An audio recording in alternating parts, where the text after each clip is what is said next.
ಮೊದಲೇ ಗೊತ್ತಿತ್ತು ದಕ್ಷಿಣ ಭಾರತದಲ್ಲಿ ಎಲ್ಲೂ ಅವರು ಬಾಲ ಬಿಚ್ಚಕ್ಕಾಗೋದಿಲ್ಲ ಅಂಥೇಳಿ. ಅಲ್ಲೇ ಅದಕ್ಕೇನು ಪ್ರಯತ್ನ ಮಾಡಲಿಲ್ಲ. ಎಲ್ಲ ರೀತಿಯ ಪ್ರಯತ್ನವನ್ನು ಸಹ ಮಾಡಿದ್ರು.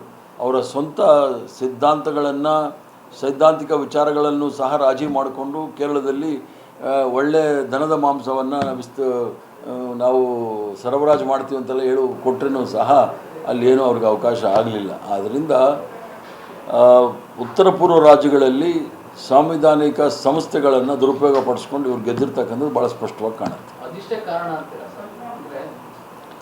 ಈಗ ಆ ಥರ ಆ್ಯಂಟಿ ಇನ್ಕಂಬೆನ್ಸಿ ಅಂತ ಏನು ಹೇಳ್ತೀರಿ, ಯಾವ ಸರ್ಕಾರ ಇದೆ ಅದರ ವಿರುದ್ಧವಾಗಿ ಓಟ್ ಕೊಟ್ಟಿದ್ದಾರೆ ಅಂತ ಹೇಳಿದ್ರೆ ಸಂಪೂರ್ಣವಾಗಿ TMC ನಿರ್ಣಾಮ ಆಗಬೇಕಾಗಿತ್ತು. ಮತ್ತು ಭಾರತೀಯ ಜನತಾ ಪಾರ್ಟಿಯವರು ಸೋಲಿಸ್ತಾ ಇರ್ತಕ್ಕಂಥ ಅವ್ರಿಗೆ ಶಕ್ತಿ ತುಂಬ್ತಾ ಇರೋದು ಈ ರೀಜನಲ್ ಪಾರ್ಟೀಸ್ ಏನಿದೆ. ರೀಜನಲ್ ಪಾರ್ಟೀಸು ಕಾಂಗ್ರೆಸ್ನ ಮುಗಿಸ್ಲಿಕ್ಕೆ ಭಾರತೀಯ ಜನತಾ ಪಾರ್ಟಿ ತೆಗೆದುಕೊಂಡು ನಮ್ಮನ್ನು ಮುಗಿಸಿದ್ರು. ಆದರೆ ಇವತ್ತೇನಾದರೂ ಒಂದು ಪ್ರಬಲವಾದ ವಿರೋಧ ಪಕ್ಷವಾಗಿ ಪಾರ್ಲಿಮೆಂಟಲ್ಲಾಗಲಿ ಬೇರೆ ರಾಜ್ಯಗಳಲ್ಲಾಗಿ ಇರ್ತಕ್ಕಂಥದ್ದು ಕಾಂಗ್ರೆಸ್ ಪಕ್ಷ ಮಾತ್ರ. ಅದು TMC ಇರ್ಬೋದು, ಆಮ್ ಆದ್ಮಿ ಪಾರ್ಟಿ ಇರ್ಬೋದು, ಶಿವಸೇನೆ ಇರ್ಬೋದು, ಅಥವಾ ಅಕಾಲಿದಳಿರ್ಬೋದು, ಎಲ್ಲ ಜನತಾದಳ ಇರ್ಬೋದು, ಎಲ್ಲವೂ ಸಹ NCP ಇರ್ಬೋದು, ಇವೆಲ್ಲವೂ ಸಹ ಕಾಂಗ್ರೆಸ್ ಪಕ್ಷವನ್ನು ಮುಗಿಸ್ಲಿಕ್ಕೆ ಭಾರತೀಯ ಜನತಾ ಪಾರ್ಟಿ ಸಹಾಯ ತಗೊಂಡು ಮಾಡಿದ್ರು. ಈಗ ಭಾರತೀಯ ಜನತಾ ಪಾರ್ಟಿ ಅವ್ರನ್ನೆಲ್ಲ ಮುಗಿಸ್ತಾ ಇದೆ.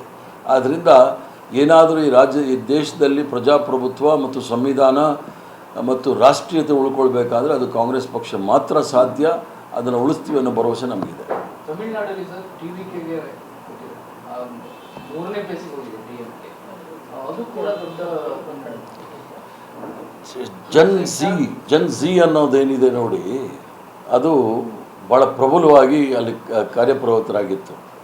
ಮತ್ತು ನೀವು ಇವರು TVK ಏನು ಹೇಳ್ತಾರೆ ಅವ್ರದ್ದೊಂದು ಹೇಳಿಕೆಗಳನ್ನೆಲ್ಲ ನೋಡಿ, ಭಾಳ ಸ್ಪಷ್ಟವಾಗಿ ಹೇಳಿದರು. ಯಾಕಂದರೆ ಜಾತ್ಯತೀತ ತತ್ವದ ಬಗ್ಗೆ ಅಚಲವಾದ ನಂಬಿಕೆ ಇಟ್ಕೊಂಡಿರ್ತಕ್ಕಂಥ BJP ವಿರುದ್ಧ ನಾನಿದ್ದೀನಿ ಅಂಥೇಳಿ. ಯಾಕಂದರೆ TVK ಒಬ್ಬರೇ ಕಾಂಗ್ರೆಸ್ ಪಕ್ಷ ಬಿಟ್ಟರೆ ಬಾಕಿ ಎಲ್ಲ ಪಕ್ಷದವರು ಸಹ ಎಲ್ಲೋ ಒಂದು ಕಡೆ ಭಾರತೀಯ ಜನತಾ ಪಾರ್ಟಿ ಜೊತೆ ಅಂಡರ್ಸ್ಟ್ಯಾಂಡಿಂಗ್ ಮಾಡಿಕೊಂಡಿದ್ರು. ಅದು NDA ಜೊತೆ ADMKನೂ ಹೋಗಿತ್ತು, DMKನೂ ಹೋಗಿತ್ತು. ಆದ್ದರಿಂದ ತಮಿಳುನಾಡಿನ ಜನ ಭಾಳ ಪ್ರಬುದ್ಧ ಮತದಾರರು ಸರಿಯಾದ ಒಂದು ಸಂದೇಶವನ್ನು ಕೊಟ್ಟಿದ್ದಾರೆ. ಇಲ್ಲಿ ಕೋಮುವಾದ ಮತ್ತು ಹಿಂದಿ ಹೇರಿಕೆ ಇವೆಲ್ಲ ನಡೆಯೋದಿಲ್ಲ ಅನ್ನೋದನ್ನು ಭಾಳ ಸ್ಪಷ್ಟವಾದ ಒಂದು ಸಂದೇಶವನ್ನು ಥ್ರೂ TVK, ಅದು ಅವ್ರ ಪಾರ್ಟಿ ಏನಿದೆ ಆ ಪಾರ್ಟಿ ಮೂಲಕ ಕೊಟ್ಟಿದ್ದಾರೆ.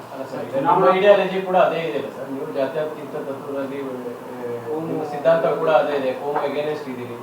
ನೀವು ಯಾಕೆ ತಮಿಳುನಾಡು ಫೈಟ್ ಮಾಡ್ಲಿಕ್ಕೆ ಸಾಧ್ಯ ಆಗಲಿಲ್ಲ? ತಮಿಳುನಾಡಲ್ಲಿ ನಾವು ಇವತ್ತೇನಾದರೂ ಅಲ್ಲಿ ಯಾವುದಾದ್ರೂ ಒಂದು ಪಕ್ಷ ಉಳ್ಕೊಂಡಿದ್ರೆ ಅದು ಕಾಂಗ್ರೆಸ್ ಮಾತ್ರ. ಅದರಲ್ಲಿ ನಮಗೆ ಅದು 4% ಇರ್ಬೋದು, 10% ವೋಟ್ ಇರ್ಬೋದು. ನಮ್ಮ ಹೆಗಲ ಮೇಲೆ ಯಾರಾದರೂ ಫೈಟ್ ಮಾಡಬೇಕಾಗುತ್ತೆ, ADMK ಆಗಲಿ DMK ಆಗಲಿ.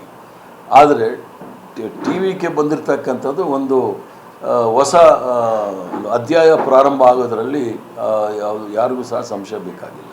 ಕಾಂಗ್ರೆಸ್ ಕೂಡ ಚುನಾವಣಾ ಪೂರ್ವದಲ್ಲಿ TVK ಜೊತೆ ಸೈದ್ಧಾಂತಿಕವಾಗಿ ಹೋಗಬೇಕು ಅನ್ನೋದ್ರದ್ದು ಏನೋ ಲೆಕ್ಕಾಚಾರಗಳೇನಾಗಿದೆ. ಸ್ಥಳೀಯ ನಾಯಕರು ಎಲ್ಲರೂ ಸಹ TVK ಜೊತೆ ಹೋಗಬೇಕು ಅಂತ ಹೇಳ್ತಾ ಇದ್ರು. ಬಟ್ ಕಾಂಗ್ರೆಸ್ ಪಕ್ಷದ ತೀರ್ಮಾನ ಅಂತಿಮವಾಗಿ ನಾವು DMK ಜೊತೆ ಹೋಗಿರ್ತಕ್ಕಂಥದ್ದು. TVKನ ಎಲ್ಲ ರಾಷ್ಟ್ರೀಯ ಪಕ್ಷಗಳು ಅಂಡರ್ ಎಸ್ಟಿಮೇಟ್ ಮಾಡ್ಕೊಂಡು ಅಂತ ಅನ್ಸ್ಬೋದು ಸರ್. ಯಾಕೆಂದರೆ ಅವ್ರು ಬಂದಿದ್ದು ಕಳೆದ 6-7 ತಿಂಗಳಿಂದ ಮಾತ್ರ ಗ್ರೌಂಡ್ ಲೆವೆಲ್ ವರ್ಕ್ ಮಾಡಿದ್ದಾರೆ. ಯಾರು ಅಂಡರ್ ಎಸ್ಟಿಮೇಟ್ ಮಾಡಿರಲಿಲ್ಲ.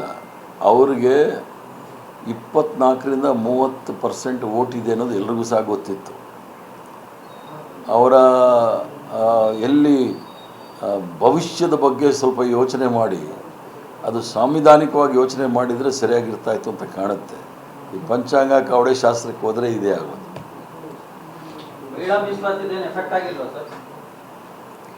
ಮಹಿಳಾ ಮೀಸಲಾತಿದು ಎಲ್ಲೂ ಎಫೆಕ್ಟ್ ಆಗಿಲ್ಲ.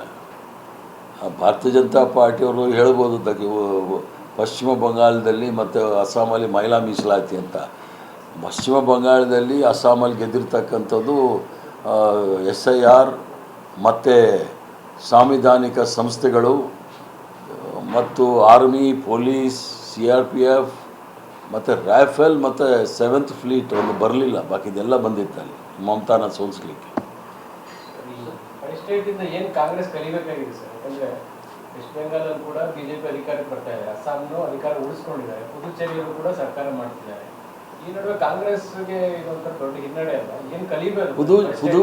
ಪುದುಚೇರಿನಲ್ಲೂ ಮಾಡಿರ್ತಕ್ಕಂಥದ್ದು ರಂಗಸ್ವಾಮಿ ಅವರ ನೇತೃತ್ವದಲ್ಲಿ ಮಾಡಿರ್ತಕ್ಕಂಥದ್ದು, ಅದೇನು ಬಿ ಜೆ ಪಿದೇನಲ್ಲ. ಅದು ರಂಗಸ್ವಾಮಿ ಕಾಂಗ್ರೆಸ್ ಅವ್ರದ್ದೇ ಆದ ಸ್ಥಳೀಯ ಸಂಘಟನೆ ಇದೆ, ಅದರಿಂದ ಮಾಡಿಕೊಂಡಿದ್ದಾರೆ. ಕಾಂಗ್ರೆಸ್ ಕಲಿಬೇಕಾದ್ದೇನಿಲ್ಲ.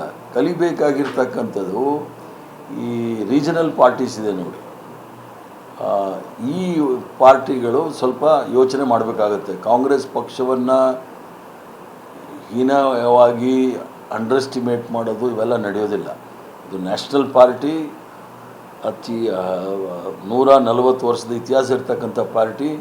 ಈ ಪಕ್ಷ ಮಾತ್ರ ಈ ದೇಶದಲ್ಲಿ ಕೋಮುವಾದ ವಿರುದ್ಧ ಮತ್ತು ಸಂವಿಧಾನವನ್ನು ಉಳಿಸ್ಲಿಕ್ಕೆ ಮತ್ತು ಈ ದೇಶದ ಏಕತೆ ಮತ್ತು ಐಕ್ಯತೆ ಉಳಿಸ್ಲಿಕ್ಕೆ ಅದೊಂದೇ ಪಕ್ಷದಲ್ಲಿ ಸಾಧ್ಯವಿದೆ, ಯಾವುದೇ ಪಕ್ಷದಲ್ಲಿ ಸಾಧ್ಯ ಇಲ್ಲ.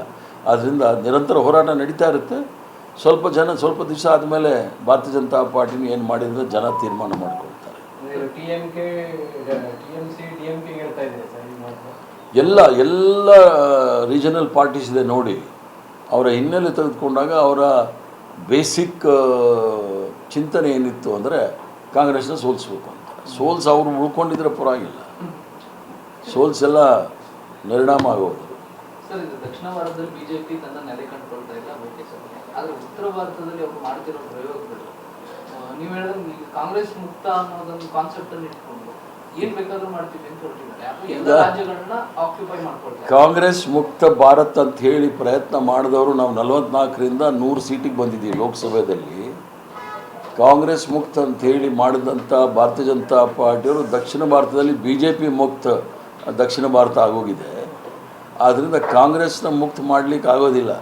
ಅಲ್ಲಲ್ಲಿ ಭಾಷಣನೂ ಮಾಡ್ತಾರೆ ನಮ್ಮ ಸರೆಂಡರ್ ಮೋದಿಯವರು, ಕಾಂಗ್ರೆಸ್ ಇರಬೇಕು, ಶಕ್ತಿಯುತವಾದ ಅಪೋಸಿಷನ್ ಲೀಡರ್ ಇರಬೇಕು ಅಂತೆಲ್ಲ ಹೇಳ್ತಾರೆ. ಆದ್ದರಿಂದ ಜಾಸ್ತಿ ನಾವು ಅವ್ರ ಬಗ್ಗೆ ಯೋಚನೆ ಮಾಡೋದು ತಪ್ಪಾಗುತ್ತೆ. ಸರ್, ಈ ರಾಜ್ಯ ರಾಜಕಾರಣದ ಮೇಲೆ ಈ ಫಲಿತಾಂಶಗಳು ದಾವಣಗೆರೆ, ಬಾಗಲಕೋಟೆ ಸೇರಿದಂತೆ ಕೇರಳ, 5 ಸ್ಟೇಟ್ಗೆ ಏನು ಪರಿಣಾಮ ಬೀರುತ್ತದೆ? ಈಗ ರಾಜ್ಯ ರಾಜಕಾರಣದ ಬಗ್ಗೆ ನಾನೇನು ಮಾತಾಡಲಿಕ್ಕೆ ಹೋಗೋದಿಲ್ಲ, ಮತ್ತು ಮುಂದೆ ಯಾರೂ ಸಹ ಮಾತಾಡಬಾರ್ದು. ಯಾಕಂದರೆ ಆಲ್ ಇಂಡಿಯಾ ಕಾಂಗ್ರೆಸ್ ಕಮಿಟಿ ಅಧ್ಯಕ್ಷರೇ ಭಾಳ ಸ್ಪಷ್ಟವಾಗಿ ಹೇಳಿದ್ದಾರೆ, ಯಾರಾದರೂ ಮಾಡಿದ್ರೆ ಅದು ಪಕ್ಷ ವಿರೋಧಿ ಚಟುವಟಿಕೆ ಆಗುತ್ತೆ. ಆಲ್ ಇಂಡಿಯಾ ಕಾಂಗ್ರೆಸ್ ಕಮಿಟಿ ಅಧ್ಯಕ್ಷರು ಹೇಳಿದ ಮೇಲೆ ಅದು ಅಂತಿಮವಾದ ಹೇಳಿಕೆ. ಇನ್ನು ball is in is court ಆಗಿರುವಾಗ ನಾವು ಯಾರೂ ಸಹ ಅದ್ರ ಬಗ್ಗೆ ಚರ್ಚೆ ಮಾಡಬಾರ್ದು. ನಾಯಕತ್ವ ಚರ್ಚೆ ಆಗ್ತಿದೆಯಲ್ಲ, ಈ ಹಂತದಲ್ಲಿ ನಾಯಕತ್ವದ ಚರ್ಚೆ ಆಗ್ತಿದೆಯಲ್ಲ, ಇದು ಏನಾದರೂ ಅದರ ಮೇಲೆ ಯಾವ ಚರ್ಚೆನೂ ಸಹ ಆಲ್ ಇಂಡಿಯಾ ಕಾಂಗ್ರೆಸ್ ಕಮಿಟಿ ಅಧ್ಯಕ್ಷರು ಹೇಳಿದ ಮೇಲೆ ಅಲ್ಲಿಗೆ ಮುಗಿದ ಅಧ್ಯಾಯ. Ball is in is court. ಅವ್ರ ಚೆಂಡು ಅವ್ರ ಕೈಯಲ್ಲಿದೆ.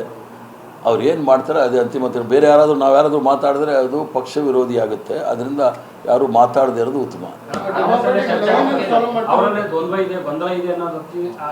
ಇವೆಲ್ಲದಕ್ಕೂ ಅವ್ರು ಹೇಳ್ಬಿಟ್ಟಿದಾರಲ್ಲ, ಅವ್ರು 2 ಹೇಳಿಕೆ ಸಾಕು, ಅವರು ತೀರ್ಮಾನ ಅವ್ರು ಹೇಳ್ಬಿಟ್ಟಿದ್ದಾರೆ. ಅವ್ರನ್ನೂ ಸಹ ಸೇರಿಸಿ ಸೋನಿಯಾ ಗಾಂಧಿ, ರಾಹುಲ್ ಗಾಂಧಿ ಅವರು ತೀರ್ಮಾನ ತೆಗೆದುಕೊಳ್ತಾರೆ ಅಂತ. ಅಲ್ಲಿವರೆಗೂ ನಾವೆಲ್ಲರೂ ಸಹ ಕಾದ್ಕೊಂಡಿರಬೇಕು. ಪಂಚಾಂಗ, ಕವಡೆ ಶಾಸ್ತ್ರ, ಗಣಿಶಾಸ್ತ್ರ, ಕ್ರಾಂತಿ, ಸಂಕ್ರಾಂತಿ, ಹಬ್ಬ ಇದೆಲ್ಲ ಬಿಟ್ಬಿಟ್ಟು ಅವ್ರಿಗೆ ಕಾಯಬೇಕು ಅನ್ನೋದು ನನ್ನ ಅನಿಸಿಕೆ. ನೀವು ಹೇಳಿದ್ದು ಸರ್, ಪಾರ್ಟಿ ಅಷ್ಟೊಂದು ಸ್ವತಂತ್ರ ಕೊಟ್ಟಿದ್ದೀವಿ ಅವರಿಗೆ ಅಂತ. ನಿಮ್ಮ ಶಾಸಕರುಗಳು ನಿಮ್ಮ ಪಾರ್ಟಿಯಲ್ಲಿ ಏನು ಬಿಟ್ಟು ಬೇಕಾದಷ್ಟು ನಾವು ಸ್ವತಂತ್ರ ಭಾರತದ ನಾಗರಿಕರು, ಎಲ್ಲರಿಗೂ ಸಹ ಸ್ವಾತಂತ್ರ್ಯವನ್ನು ಅಭಿವ್ಯಕ್ತಿ ಸ್ವಾತಂತ್ರ್ಯವನ್ನು ಕೊಟ್ಟಿದ್ದೀವಿ. ನಾಗ್ಪುರ್ ಹೇಳತಕ್ಕಂಥ ಗಿಣಿಗಳಲ್ಲ, ನಾವು ಗಿಳಿ ಪಂಜರದಲ್ಲಿರೋರಲ್ಲ. ಹೇಳ್ತಾರೆ, ಪ್ರಜಾಪ್ರಭುತ್ವದಲ್ಲಿ ಏನು ಹೇಳ್ಬೇಕು ಅದನ್ನು ಹೇಳ್ತಾರೆ. ಅದು ಇಲ್ಲ. ಈಗ ಡಿಸಿಪ್ಲಿನ್, ನಾವು ಕಾಂಗ್ರೆಸ್ ಅಧ್ಯಕ್ಷರ ಡೈರೆಕ್ಷನ್ನ ವಿರುದ್ಧವಾಗಿ ಹೋದರೆ ಅದು ಇಂಡಿಸಿಪ್ಲಿನ್ ಆಗುತ್ತೆ. ಹೇಳಿಕೆ ಕೊಡೋದ್ರಲ್ಲಿ ಯಾರ್ದು ಏನು ತಪ್ಪಿಲ್ಲ. ಪ್ರತಿ ಎಲೆಕ್ಷನ್ಗಳು ರಾಹುಲ್ ಗಾಂಧಿ ಅವ್ರ ನೇತೃತ್ವ ಇಟ್ಕೊಂಡಾಗೆಲ್ಲ ಅವ್ರ ನಾಯಕತ್ವದ ಪ್ರಶ್ನೆ ಬರ್ತಾ ಇದೆ ಸರ್. ಬೇರೆಯವ್ರಿಗೆ ನಾಯಕತ್ವ ಕೊಡಬೇಕು ಅಂತ. ಏನು ನಿಮ್ಮ ಹೈಕಮಾಂಡ್ ಮಟ್ಟದಲ್ಲಿ ನಾಯಕತ್ವ ಬದಲಾವಣೆ ಅಂತದ್ದು ಏನಾದರೂ ಆಗಬೇಕು ಅಂತ ಅದೆಲ್ಲ ಬೇಡ ಚರ್ಚೆ. ಫಲಿತಾಂಶ ಆಗಲಿ, ಅವೆಲ್ಲ ದೊಡ್ಡ ವರ್ಕಿಂಗ್ ಕಮಿಟಿ ಎಲ್ಲ ಇದೆ, ಅವೆಲ್ಲ ತೀರ್ಮಾನ ಮಾಡುತ್ತೆ. ಸರ್, ದಾವಣಗೆರೆಯಲ್ಲಿ ನೆಕ್ ಟು ನೆಕ್ ಇದೆ. 2000 ಮುಂದೆ 2000 ಹಿಂದೆ ನಂತರ ಆಗ್ತಾ ಇದೆ. ಫಲಿತಾಂಶ ಇನ್ನೂ ಡಿಕ್ಲೇರ್ ಆಗಿಲ್ಲ, ಓಕೆ. ಆದರೆ ಆ್ಯಕ್ಷನ್ಗಳು ಕಳೆದ ತಿಂಗಳ ಹಿಂದೆ ತಗೊಂಡಿದ್ದು ಆ್ಯಕ್ಷನ್ ತಗೊಂಡಾಗಿದೆ. ಅದ್ರ ಬಗ್ಗೆ ಟಿಪ್ಪಣಿ ಕೊಡೋದು ಸರಿ ಇಲ್ಲ.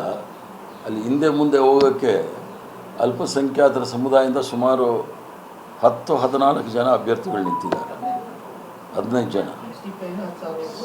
ಸ್ವಲ್ಪ ಓಟ್ ಅವರು ತೆಗೆದುಕೊಂಡ್ರೂ ಹೆಚ್ಚು ಕಮ್ಮಿ ಆಗುತ್ತೆ. ಆದ್ದರಿಂದ ಕಾದು ನೋಡಬೇಕು. ಅದು ಒಂಥರ ಹಾವು ಏಣಿ ಆಗ್ತಾಯಿದೆ ನೋಡೋಣ. ಬಟ್ ವಲಯಗಳು ಆ ಥರ ಇದೆ ಅನಿಸುತ್ತೆ ಸರ್, ವೇರಿಯೇಷನ್ಸ್ ನೋಡಿದ್ರೆ ಫಲಿತಾಂಶದ ವೇರಿಯೇಷನ್ಸ್ ನೋಡಿದ್ರೆ ಇವೆಲ್ಲ ಇರುತ್ತೆ, ಅದೆಲ್ಲ ಏನೂ ಮಾಡೋಕ್ಕಾಗೋದಿಲ್ಲ. ನಮ್ಮಲ್ಲೂ ಸಹ ಸ್ಲೀಪರ್ ಸೆಲ್ಗಳು ಇರ್ತಾರೆ, ಏನು ಮಾಡೋಕ್ಕಾಗಲ್ಲ. ಅಲ್ಲ ಅದನ್ನು ನಾನು ಈಗ ಹೈಕಮಾಂಡ್ ತೀರ್ಮಾನ ತೆಗೆದುಕೊಂಡ್ಮೇಲೆ ಅದು ಅಂತಿಮವಾದ ಸ್ವಪ್ರತಿಷ್ಠೆನೋ ಏನೋ ಅವೆಲ್ಲವೂ ಸಹ ಚುನಾವಣೆ ಆದ ನಂತರ ನಂತರ ಇಂಟ್ರಾಸ್ಪೆಕ್ಷನ್ ಆತ್ಮಾವಲೋಕನ ಮಾಡಿ ನಿಮ್ಮ ಮುಂದೆ ಬರ್ತೀವಿ. ಸರ್ ಇಲ್ಲಿವರೆಗೂ ಬಹುಶಃ ಇನ್ನು 2 ವರ್ಷ ಇರುವಂಥದ್ದು ಅವಧಿ. ಈ ಹಂತದಲ್ಲಾದರೂ ಹೈಕಮಾಂಡ್ ನಾಯಕರು ಒಂದು ಕ್ಲಿಯರ್ ಕಟ್ ಆಗಿ ಕ್ಲಿಯರ್ ಮೆಸೇಜ್ ಕೊಡ್ಬೋದಾ ಅನಿಸುತ್ತೆ. ಅದು ಬಿಡಿ, ಕಾಂಗ್ರೆಸ್ ಪಕ್ಷ ನಡ್ಕೊಂಡು ಬಂದಿದೆ, ನಡ್ಕೊಂಡು ಹೋಗ್ತಾ ಇರುತ್ತೆ. ಚುನಾವಣೆ ಫಲಿತಾಂಶ ಬರಲಿ, ಆಮೇಲೆ ನೋಡೋಣ. ಧನ್ಯವಾದಗಳು, ನಮಸ್ಕಾರ. ಕೇರಳದಲ್ಲಿ ಯಾರು ಸಿಎಂ ಆಗ್ಬೋದು ಸರ್? 3 ಜನ ರೇಸಲ್ಲಿದೆ. ಯಾರ್ಯಾರ್ದು? ವೇಣುಗೋಪಾಲ್, ಸತೀಶ್ ಅನ್ನೋ ಚೆನ್ನಿತ್ತಲ್ಲ. ಹಾಂ, 3 ಜನ ರೇಸಲ್ಲಿ ಇದ್ದಾರೆ. ನೋಡಿ ಏನೇನಾಗುತ್ತೆ ಅಂತ.